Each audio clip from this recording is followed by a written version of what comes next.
अस्सलाम वालेकुम रहमतुल्लाहि व बरकातुहू। आप देख रहे हैं मेरा यूट्यूब चैनल और मैं हूं गुलाम नबी मदनी। आज 2 मई 2022 है और आज दिन है पीर का। नाज़िकाम, पाकिस्तान के अंदर अमरीका ने साजिश का एतराफ़ कर लिया है। अमरीका ने पाकिस्तान के अंदर इमरान खान की हुकूमत का तख्ता उल्टा और अमरीका ने इमरान खान की हुकूमत को खुद गिराया, इसका एतराफ़ है। अब अमरीकी भी बरमला कर रहे हैं। अमरीका की CIA की एक खातून है जो अमरीका की डिफेंस एनालिस्ट भी हैं, दिफाई तज्ज़ियाकार भी हैं, और इसी तरह से ये खातून है जो अमरीका के अंदर मौजूदा जो बाइडन इंतज़ामिया के कई आला ऑफिशल्स के करीब भी हैं। इनका नाम डॉक्टर रेबिका ग्रांट है। इन्होंने अमरीका के सबसे बड़े मीडिया नेटवर्क फॉक्स न्यूज़ पर इंटरव्यू दिया है, जिसके अंदर इस खातून ने एतराफ़ किया है कि हाँ, अमरीका ने ही इमरान खान की हुकूमत को जो अदम एतमाद की तहरीक है उसके ज़रिए से ख़त्म किया है। इस खातून ने अमरीका के टेलीविज़न पर बैठ कर ये कहा है कि चूँकि इमरान खान यूक्रेन की मदद नहीं कर रहा था, रूस के साथ ताल्लुकात बढ़ा रहा था और इसी तरह से चाइना के साथ ताल्लुकात बढ़ा रहा था और अमरीका की बातें नहीं मान रहा था, इस वजह से अमरीका ने पाकिस्तान के अंदर अदम एतमाद की तहरीक लाकर इमरान खान का तख्ता उल्टा है। नाज़िकाम, इस वक्त पाकिस्तान के अंदर इस खातून की वीडियो वायरल है जो व्हाट्सएप के अंदर, ट्विटर पर, फेसबुक पर, जगह जगह पर नशर हो रही है, जिसमें अमरीका की CIA की ये खातून बरमला इतराफ़ कर रही हैं कि अमरीका ही है जिसने इमरान खान की हुकूमत का तख्ता उल्टा है। इस खातून ने अपनी वीडियो के अंदर, गुफ्तगू के अंदर पाकिस्तान की फ़ौज का नाम भी लिया है कि पाकिस्तान की फ़ौज जो पाकिस्तान के अंदर है वो ना सिर्फ अमरीका के साथ ताल्लुकात रखती है बल्कि वो एंटी अमरीका पॉलिसियों के भी ख़िलाफ़ है। और इसी तरह से इस खातून ने कहा है कि अब पाकिस्तान को चाहिए कि वो एंटी अमरीका पॉलिसियाँ तर्क कर दे, प्रो रशियन जो पॉलिसीज़ हैं उन्हें तर्क कर दे, और इसी तरह से पाकिस्तान को चाहिए कि वो चाइना के साथ राबते और ताल्लुकात भी महदूद कर दे। नाज़िकाम, ये जो डॉक्टर रेबिका ग्रांट हैं, इनका ये बरमला एतराफ़ ऐसे ही नहीं हुआ, बल्कि अमरीका के वो सहाफ़ी और वो तज्ज़ियाकार जो CIA के करीब हैं। आप जानते हैं जो शख्स जो हाजिर सर्विस है वो नहीं बोल सकता। अमरीका की फ़ौज का कोई जनरल जो इस वक्त ड्यूटी पर भी है वो ये नहीं कहेगा कि हाँ, हमने ही ये हुकूमत गिराई है। अमरीकियों की आमतौर पर आदत रही है कि वो जब किसी मुल्क के अंदर इस तरह की कोई मंसूबा साजी करते हैं, हुकूमत गिराते हैं, रजीम चेंज करते हैं, तो कुछ अरसे के बाद वो ख़ुद एतराफ़ करते हैं कि हाँ, हमने ये काम किया था।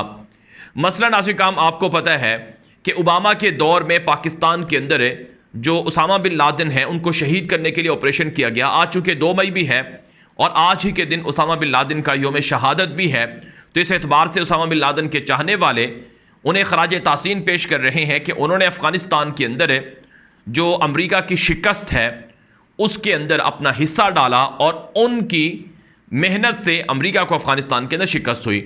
तो उसामा बिन लादेन ये शहीद होते हैं पाकिस्तान के अंदर, ये आसिफ ज़रदारी के दौर में, ओबामा के दौर में। तो ओबामा ने बाद में अपनी किताब के अंदर एतराफ़ किया था कि जब मैंने आसिफ ज़रदारी को फ़ोन किया 3 दिन के बाद, तो मैं डरा हुआ था कि शायद आसिफ ज़रदारी मेरे ऊपर एतराज़ करे, इल्ज़ाम लगाए, लेकिन वो तो मुझे मुबारकबाद दे रहा था। इसका एतराफ़ कुछ अरसे के बाद ओबामा ने, जो अमेरिका का सदर था, उसने अपनी किताब के अंदर किया।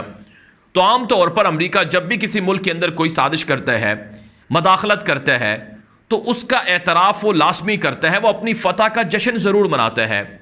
और आम तौर पर ये फ़तह का जश्न कुछ अरसे के बाद नहीं मनाया जाता बल्कि कुछ इंतज़ार किया जाता है। लेकिन अब हमने पाकिस्तान के अंदर देखा है कि इमरान खान की हुकूमत 10 अप्रैल को गिराई जाती है और 1 महीना भी नहीं गुजरा कि अमरीका ने एतराफ़ करना शुरू कर दिया है। इससे पहले नाज़िकाम, एक ख़ातून है जो अमरीका की साबिक़ सदारती उम्मीदवार भी थी 2008 के अंदर और अमरीका की कांग्रेस वोमेन भी रही हैं। उन्होंने भी एतराफ़ किया था कि CIA और अमरीका इमरान खान की हुकूमत ख़त्म करने के पीछे है। और अब ये जो डॉक्टर रेबिका ग्रांट है, इन्होंने एतराफ़ किया है कि अमरीका ही पाकिस्तान के अंदर हुकूमत गिराने के पीछे है, इमरान खान की हुकूमत गिराने के पीछे है। तो ये बरमला एतराफ़ है, अमरीका अपनी फतह का जश्न मनाने के लिए कर रहा है और पाकिस्तान के अंदर लोगों को मज़ीद मुश्तइल करने के लिए कर रहा है, ताकि लोगों को पता चले और लोग समझें कि अमरीका पाकिस्तान के अंदर कितना पावरफुल है और अमरीका के सामने कोई भी पर नहीं मार सकता है। अमरीका की मर्जी के खिलाफ पाकिस्तान में कोई कदम नहीं उठाया जा सकता है। नाज़िर, अमरीका की CIA की इस डिफेंस एनालिस्ट खातून के इस एतराफ़ के बाद इमरान खान का बयानिया सच्चा साबित होने लगा है। अगरचे इमरान खान पहले दिन से कहते आ रहे हैं कि मेरे खिलाफ साजिश हुई है, अमरीका मेरे खिलाफ है, ये पूरे के पूरे गेम का हिस्सा है और अमरीका ने पाकिस्तान के अंदर से 3 गद्दारों को अपने साथ मिलाया। इसमें एक नवाज शरीफ है, एक शहबाज शरीफ है, एक आसिफ जरदारी है और बाकी उनके दीगर हवारी और इत्तिहादी हैं। ये इमरान खान का मौक़िफ़ है। अब नाज़रीन काम, इमरान खान के इस मौक़िफ़ पर लोगों ने मजाक उड़ाया। जब इमरान खान ने 27 मार्च को इस्लामाबाद के जलसे में एक ख़त लहराया तो लोगों ने मजाक उड़ाना शुरू कर दिया। आमतौर पर इस तरह का तमस्खुर और मजाक वो लोग उड़ाते हैं जो जाहिल होते हैं, जिनकी अक्लों पर पर्दा पड़ा होता है या जिनको हालात का इल्म नहीं होता है। वो जहालत में, देखा देखी, ज़िद में, बुग़्ज़ में, इनाद में, तासुब में इस तरह का मजाक उड़ाते हैं। चुनांचे पाकिस्तान के अंदर हामिद मीर जैसे, नजम सेठी जैसे, सलीम साफ़ी जैसे लोग भी ये कहते रहे कि ये तो झूठ है, कोई ख़त नहीं है। लेकिन जब इमरान खान ने नेशनल सिक्योरिटी काउंसिल मीटिंग बुलाई, उस मीटिंग का एलामिया जारी हुआ, अमरीका की मदाखलत तस्लीम हुई, डिमार्श किया गया, तो उस मौके पर भी कुछ लोगों ने कहा कि इमरान खान ने अपनी मर्जी की प्रेशर की वजह से ये आर्मी चीफ और दीगर लोगों को बुलाकर ये नेशनल सिक्योरिटी काउंसिल मीटिंग बुलाई है। फिर जब शहबाज शरीफ की हुकूमत आई और आप जानते हैं शहबाज शरीफ लोगों को कहा गया कि आप ये ख़त देखें, ये साजिश हुई है, और उन्होंने मजाक उड़ाया कि साजिश हुई ही नहीं है। मरियम नवाज तो जो झूठों की सरदार है वो ये कहती रही कि ये तो इमरान खान ने सफ़ीर के ज़रिए से खुद घड़ कर यह मरासला भिजवाया है। हालांकि जो पाकिस्तान का फ़ॉरेन ऑफिस है उसमें कभी इस तरह की हरकत नहीं होती है। लेकिन फिर जब शहबाज शरीफ खुद आया तो इसने नेशनल सिक्योरिटी काउंसिल मीटिंग बुलाई ताकि इसके पीछे जो इल्ज़ाम लगा हुआ है साजिश और गद्दारी का, यह हट जाए।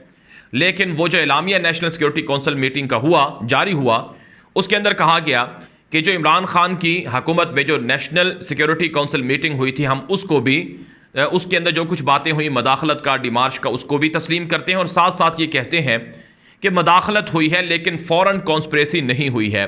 फिर पाकिस्तान की कौम ने असद मजीद जिस तरह से जो एम्बेसडर थे अमेरिका के अंदर, उन्होंने एतराफ़ किया और उनको वरगलाने की भी कोशिश की गई, लेकिन उसमें कामयाबी ना मिली। तो फिर पाकिस्तान को इस बहस में उलझा दिया गया कि कॉन्स्पिरेसी क्या हो, साजिश क्या होती है, मदाखलत क्या होती है। लेकिन आवाम समझती है कि साजिश इब्तदाई मरहला होता है, एक ख़ास जगह में एक कमरे के अंदर कोई मंसूबा बनाया और कोई फ़िक्र लाई और कुछ प्लान बनाया, ये साजिश होती है। लेकिन जब वो अमलन साबित हो जाती है, किसी मुल्क के अंदर हुकूमत भी गिरा दी जाती है, इमरान खान की मुंतखब हुकूमत को तोड़ दिया जाता है और चंद दिनों के अंदर लोगों को ख़रीद लिया जाता है, तो फिर वो साजिश भी अमलन साबित हो जाती है और वो मुदाखलत बन जाती है।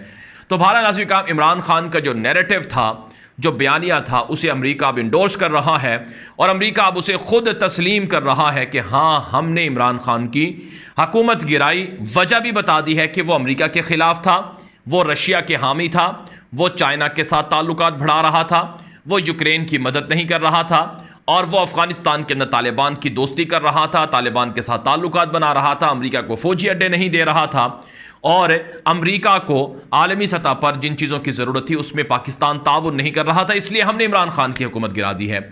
अब कुछ लोग ये कहते हैं, जो अहमक हैं वो ये कहते हैं कि इमरान खान तो ये कहता था कि मेरे ख़िलाफ़ तुम तहरीक अदम एतमाद लाओ।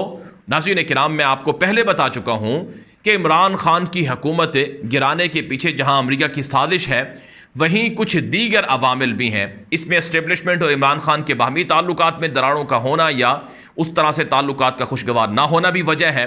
कुछ लोग ये भी कहते हैं कि जो DGISI जनरल फैज़ हमीद की तकर्रुरी या नए DGISI की तकर्रुरी थी, वो भी एक इशू है। कुछ लोग ये भी कहते हैं कि महंगाई, बेरोज़गारी भी इशू है। कुछ लोग ये भी कहते हैं कि नवाज शहबाज जैसे लोगों को जेलों में डालना, ये भी एक इशू है। तो इमरान खान की हुकूमत गिराने के पीछे जो सबसे बड़ा फैक्टर है, जो सबसे बड़ा जो पीछे हाथ है, वो तो अमेरिका का है। असल साजिश तो वही है, लेकिन बाकी जो ज़िमनी चीज़ें हैं ये भी फिर इसकी वजह जवाज़ बन गई और इनके ज़रिए से भी एक तरह से सबब मिल गया कि हाँ, ये भी वजह है। अब जो असल वजह है उस पर लोग मानते नहीं हैं, और जो ज़िमनी छोटी छोटी चीज़ें हैं उनको कहा जाता है कि ये वजह है, इसकी वजह से इमरान खान की हुकूमत गिरी। अब इमरान खान ये कहते हैं और इमरान खान की हुकूमत के लोग ये कहते हैं कि अभी तो अमेरिका के टेलीविज़न पर जो एनालिस्ट हैं, जो CIA के ताल्लुक़ रखने वाले लोग हैं, वो ये एतराफ़ कर रहे हैं और जल्द इसका भी एतराफ़ हो जाएगा कि CIA ने किस तरह से नवाज शरीफ से रब्ता किया था, हुसैन हक्कानी की किस किस से मुलाकातें हुई थी और किस किस के साथ रब्ता करके यकीन दहानियाँ कराई गई थी और किस किस को कितना पैसा मिला था, पाकिस्तान के अंदर अमरीकी सफारत खानों में कौन आता था कौन जाता था। जल्द ये सारी तफसीलात भी मंजर आम पर आ जाएंगी। इमरान खान के लोग ये कहते हैं कि जब ये तफसीलात मंजर आम पर आएंगी तो फिर गद्दारों को फांसियां दी जाएंगी, गद्दारों को माफ़ नहीं किया जाएगा। चुनांचे नाज़रीन किराम, इस वक्त पाकिस्तान के अंदर है जो इमरान खान को रोकने का प्लान है कि किसी तरह से वो इलेक्शन के अंदर दोबारा ना जीत सके, किसी तरह से 2/3 अक्सरियत ना मिल सके उसे, वो सिर्फ और सिर्फ इस वजह से है क्योंकि सबको खतरा है कि अगर इमरान खान दोबारा हुकूमत में आ गया तो फिर वो गद्दारों को फांसियां भी देगा, वो फिर किसी चोर को भी नहीं छोड़ेगा और वो फिर उन तमाम साजिशी जो आलाकार थे उन तमाम मीर जाफरों को, मीर सादकों को वो सजा देगा। इसलिए सब डरे हुए हैं, सब जोर लगा रहे हैं कि किसी तरह से इमरान खान को रोका जाए, इसे आउट कर दिया जाए पाकिस्तान की पॉलिटिक्स से, इसे कत्ल करवा दिया जाए, इसे हमेशा के लिए गिरफ्तार करवा दिया जाए, हुजूम के जरिए से मरवा दिया जाए। ये सारी चीज़ें हो रही हैं। लेकिन नाज़रीन किराम, जो चीज़ मेरे अल्लाह को मंजूर होती है वो होकर रहती है। मुशक्क़तें ज़रूर आती हैं, मुसीबतें ज़रूर आती हैं, और ये जो आजमाइशें होती हैं ये इंसान के इम्तिहान के लिए और उसे गलतियाँ सुधारने के लिए एक मौका होती हैं। तो इमरान खान के पास भी मौका है कि वो अपनी गलतियों को सुधारें, जो कुछ उन्होंने गलतियां की हैं हुकूमत के अंदर है वो गलतियां सुधारें। और अगर इस वक्त पाकिस्तान की कौम ने जिस तरह से कौम होने का फैसला किया है, कि आज़ादी की जंग लड़ने का फैसला किया है, तो उनकी उमंगों को पूरा करें, उनको मायूस ना करें। 20 लाख लोगों का मार्च इस्लामाबाद जाएगा और वहां पर हुकूमत गिराएगा। अगर इमरान खान को गिरफ्तार किया गया तो शहबाज शरीफ की हुकूमत ना सिर्फ गिरेगी बल्कि तबाही का भी शिकार होगी। तो बहरहाल नाज़रीन काम, अब अवाम को, बिलखुसूस उन लोगों को जो हमाकत के ख्यालों में गुम थे, उन्हें एतराफ़ करना चाहिए कि पाकिस्तान के ऊपर अमरीका ने साजिश करके तख्ता उल्टा है और अमरीका ने पाकिस्तान के अंदर अपने मनपसंद लोगों को, मुजरमों को, डाकुओं को इख्तियार दिया है। और मैं आपको इससे पहले बता चुका हूँ नाज़रीन किराम कि हकीकत ये है कि अमरीका अपने मातहत मुल्कों में, ग़ुलाम मुल्कों में हमेशा डाकुओं को, चोरों को, नाअहलों को मुकर्रर करता है, क्योंकि अगर किसी अहल शख्स को हुकूमत दे दी गई तो फिर अमरीका के इख्तियार, अमरीका का वहाँ पर कंट्रोल नहीं रहेगा और वो अहल और ताकतवर शख्स है वो अमरीका के असर रसूख से आज़ाद करवा लेगा मुल्क को। इसलिए अमरीका अपने मुल्क के अंदर तो गद्दारों को छोड़ता नहीं है, लेकिन बैरून मुल्क के अंदर अमरीका गद्दारों को पनाह देता है, उन्हें हुकूमत दिलवाता है। इसलिए लोगों को समझना चाहिए। बहरहाल नाज़रीन काम, ये वीडियो हर जगह पर आम करें ताकि ज़्यादा लोग मालूमात हासिल कर सकें। मज़ीद खबरों के लिए आप मेरा दूसरा यूट्यूब चैनल है न्यूज़ की दुनिया, उसे भी सब्सक्राइब कर लें। उसका लिंक आपको इस वीडियो की डिस्क्रिप्शन में मिल जाएगा। और मेरा फेसबुक पेज गुलाम नबी मद्दी के नाम से है, उसे फॉलो कर लें। अब तक के लिए इतनी इजाज़त दीजिए। अस्सलामु अलैकुम वरहमतुल्लाहि वबरकातुहू।